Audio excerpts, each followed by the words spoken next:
Jody Cohen, thank you for that update. Donald Trump has had harsh words for terrorists in Gaza still holding the hostages. Just a few weeks before he leaves office, Secretary of State Antony Blinken is meeting with NATO officials to talk about the war in Ukraine. To discuss all of this, so pleased to bring in the former Trump Deputy National Security Advisor and author of the book Revolution, Trump Washington, and also of We the People, board member and American Conservative Union, KT McFarland. KT, great to see you today here on Newsline. Thank you for joining me. It's always a pleasure, Bianca. Thank you.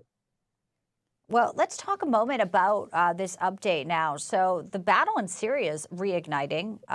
Assad, another conflict that Donald Trump will be, dealing with. He said there's hell to pay. He's issued that very strong statement if the hostages are not released before his inauguration. But here we have it that the Middle East is so unstable, and Joe Biden walking away. Well, just pardoning his son, of course. That's the way his legacy is going to go. And Donald Trump is coming in to really try to restore some normalcy there. What would be the most urgent step, critical phase in the Middle East? Well, in the Middle East, probably the immediate issue is Israel and what's going to happen with Hamas, what's going to happen with Hezbollah.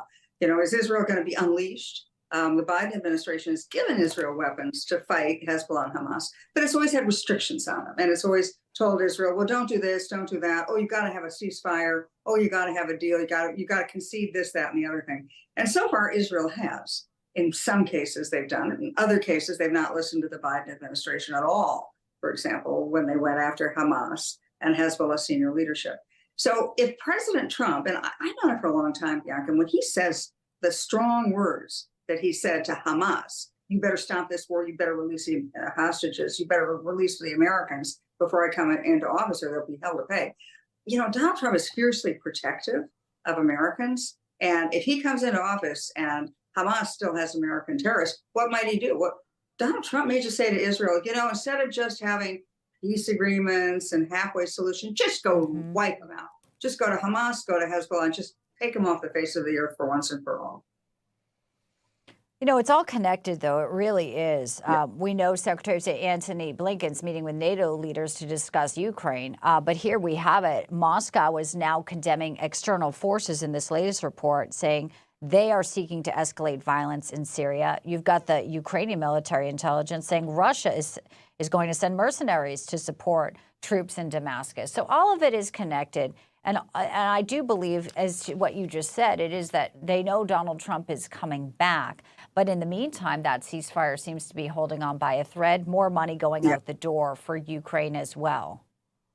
Yeah, I mean, in Syria, for example, it's just a hornet's nest. It's a civil war going on for years. And there are like 8 sides to the civil war. The Assad government, incompetent and corrupt, they're propped up by Russian and Iranian forces. Well, Russia and Iran are now pretty preoccupied, right? Russia is preoccupied, and Ukraine has pulled forces and weapons out of Syria. Similarly, Iran is preoccupied because Hezbollah and Hamas are in big trouble and Iran's economy is in big trouble. So they're not going to be able to prop up Assad. But meanwhile, the rebel forces, which sounds good, right? We don't like Assad, we must like the rebels. The rebels are just as bad. The rebels are Al-Qaeda. Right. Some of the rebels are supported by Turkey. We even have 900 American forces in the middle of this multi-sided civil war. So it's yet another hornet's nest that Donald Trump's going to inherit. But the most immediate one, I think, on his agenda will be Ukraine. Yes. Well, then, of course, too, NATO member Turkey is saying there needs to be reconciliation between the opposition and the Syrian government. So we're watching that play out.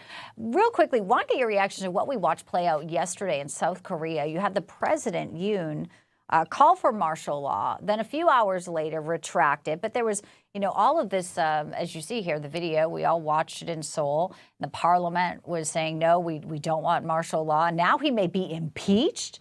This is another story that some are wondering, why did he call for martial law, KT? And now he seems to be potentially on his way out, where there were reports he was brushing up on his golf game in hopes of meeting with President Trump.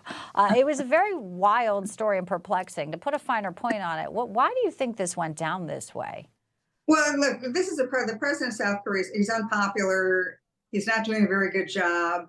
And so he's decided that the opposition, even some of the people in his own party, but the opposition party, they clearly must not like him because they must be North Korean stooges.